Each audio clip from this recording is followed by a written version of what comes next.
How's it going, all you Minties? Uncanny Omar here from Near Mint Condition, the home of collected editions. And join me today for my overview of the Black Science Compendium from Image Comics. So, stay tuned.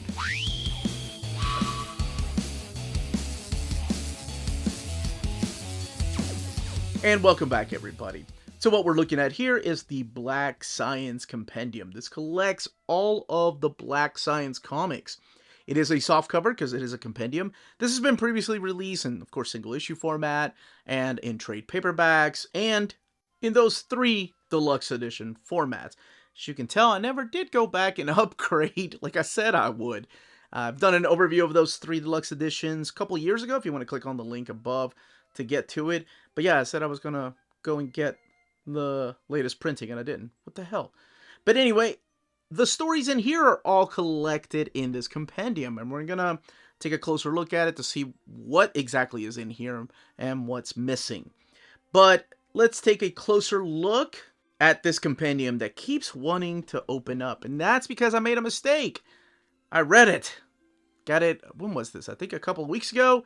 But I love this story so much, I wanted to reread it because I think I want to do an old reader, new reader on it. So make sure you're subscribed to the channel and watch that. And that's the segment where I reread something and my 2 new readers read it for the first time. So that's on at 8 p.m. Eastern Standard Time every Tuesday. So I reread it, and yeah, loved it just as much as I did the first time. Black Science Compendium, Remender, Scalera, Dinicio, and White. And then down there, Giant Generation and Image up here. And then the back of the book. The back of the book really not telling you anything about what this is besides those beautiful colors. The Image logo, the ISBN down there with a price of $59.99. Rated M, and that is, yeah, language, violence, and nudity and sexual content in here. So yes, it does want to stay open. It is a soft cover, and I've read this cover to cover. And there's no crease on at least my copy of the compendium, as you can see. Sometimes I worry about that. And I wasn't being too careful because I thought, well, it's going to be a reading copy. I'm going to be giving it away. Let's test it. And there's no crease. So that's awesome. I love that. I think it was my Spawn Compendium Volume 2 that ended up with a crease after the reread. Reread. Such a funny word. There's a little bit of glue that's cracked right here, but I've seen that before and it has not affected the book. To kind of give you an idea, before we look inside, this is how it will look when you have the book opened. So this is what people fear. He said eventually, after a few rereads, there'll be a crease on the spine of the book, which has happened before, but maybe they're making them better. All right, let's go ahead and do a quick comparison to the DC Compendium. Because they're not the only ones that make compendiums. DC makes compendiums, and so does IDW. And the spine on this one here, on the DC compendium, looks to be tight too. No crease, which is awesome. And I did read this one. One thing about this one, though, is that it's not opening up like the Black Science book. And I don't know if that's due to the pages or just built, but this one just keeps wanting the fan open. This one's staying pretty intact. Both of them are $59.99. They are, seriously, the exact same dimensions. As you can probably tell this. There we go. And, of course, I would definitely not keep this book, or any compendium for that matter, at the end of your bookshelf, holding other trade paperbacks in. I would put this in between other trades. They tend to just warp a little bit, at least from my experience. But, you know, like I said, they're building them better, so maybe you don't need to do that. All right, now, we're going to crack this open, talk a little bit about the story, so some minor spoilers for the premise of the book, or if you just want to put me on mute, check out this beautiful artwork and colors, you're free to do that. But just in case minor spoilers, as I like to warn people ahead of time, let's go ahead and open this book up and talk about Black Science. All right, let's go ahead and get this book opened. So you have this picture right here, and it's back to being printed on this glossy paper. It's not as thick. Yeah, it's actually a lot thinner than the hardcover editions. Not sure about the trade paperbacks, how they were printed. Here are your main creators, Rick Remender writing the entire Compendium. Matteo Scalera drawing the entire thing. Dean White supplying the colors for the first 10 issues, Michael Spicer doing a fill-in for issue 11, and Moreno Dinicio doing 12 through 43, with Russ Wooten not just doing the lettering, but also the logo design. And there are your two editors, Sebastian Gerner and Brian Skelly. Now, we kick it off with issue number 1. So this is the way that the covers are collected in here.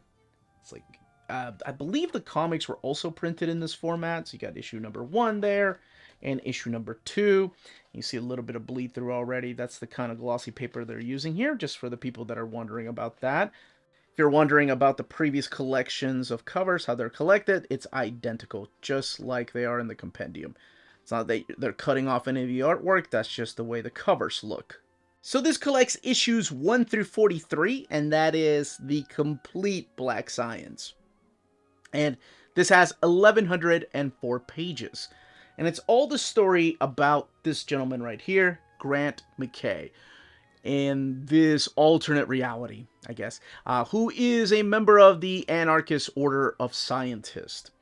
And him and a group of friends and some family members have finally achieved the impossible, and that is they've been able to decode the Black Science, and with their ship called the Pillar, they've been able to penetrate through this onion, if you will. That's how he describes this Eververse, and go through different dimensions. So there is a little bit of a problem. I just want you to be in awe like I was the first time I saw this. A giant temple on top of a freaking giant turtle. I loved it. I was like, okay, no matter what happens in this comic, I'm going to end up loving it. This artwork and colors are amazing. But what ends up happening is one of their team members, or maybe a family member, or could it have been Grant himself, has sabotaged the Pillar. So they are stuck traveling from dimension to dimension, trying to get back home. But is Grant really trying to get back home, or is he trying to get to the center of the Eververse? The middle of the onion. The beginning of all creation, the beginning of all the multiverse, if you will? Maybe. Now, like I mentioned, he is not alone. He's here with his 2 kids. You have Nate and Pia. Those are his 2 kids. You also have Sarah, his wife, who appears from time to time. You'll see why. You have the character of Kadir, who's the gentleman that is back. Gentleman, using that term loosely. Who's bankrolled the project, who's helped pay for all this. And you have Rebecca, a member of his team, and also sometimes his mistress, if you will. So yes, it causes all kinds of issues. There's Sean and a couple of other of the characters. What are they called? The multi-dimensional, not cosmonauts, dimensionauts, something like that. But anyway, and that's it. That's what they're trying to do. The idea was, of course, to go through these different dimensions, get technology, learn about maybe some cures for some illnesses that nobody's cured in our dimension, but things always go wrong. And of course, when somebody sabotaged the Pillar, now things are going really wrong. And each issue towards the beginning, I'm not going to lie, feels like one of those Legend of Zelda quests. Oh, somebody's hurt. We got to go and get medicine. Oh, we got to do this before we can get back to the Pillar. The Pillar needs gas. The Pillar needs water.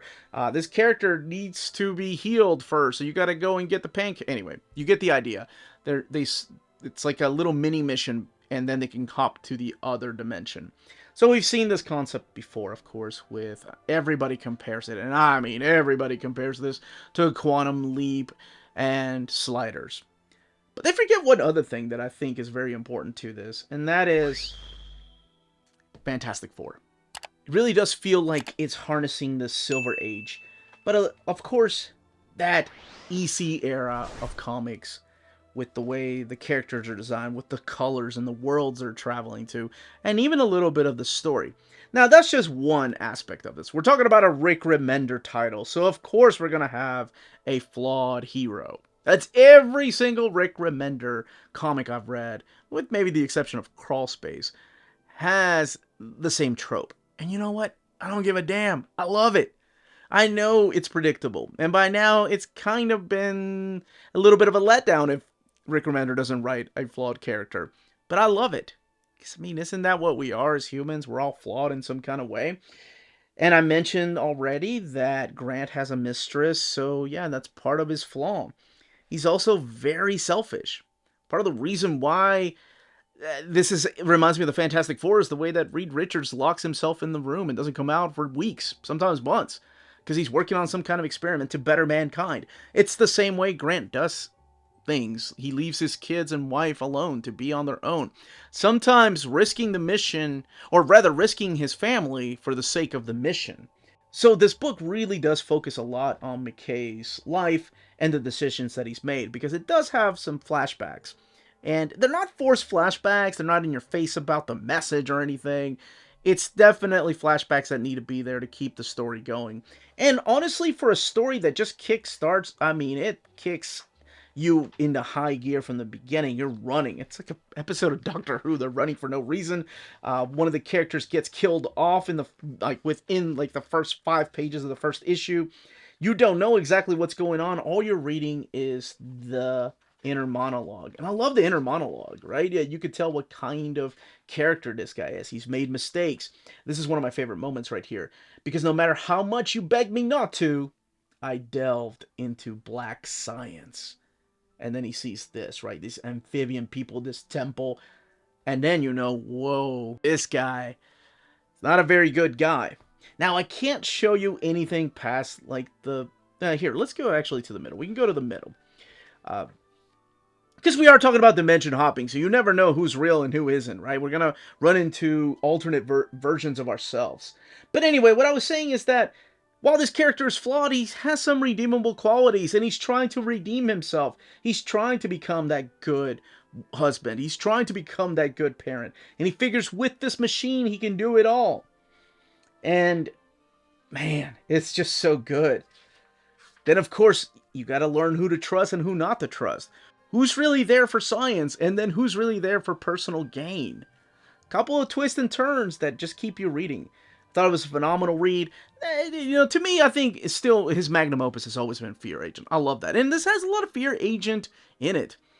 Deadly Class is probably my second favorite. Seven to Eternity is up there too. I was a big fan of that. Crawl Space, which hardly gets any kind of love. Low, Tokyo Ghost. But this is still a really good comic. I mean, it's just that Rick Remender is a really good writer.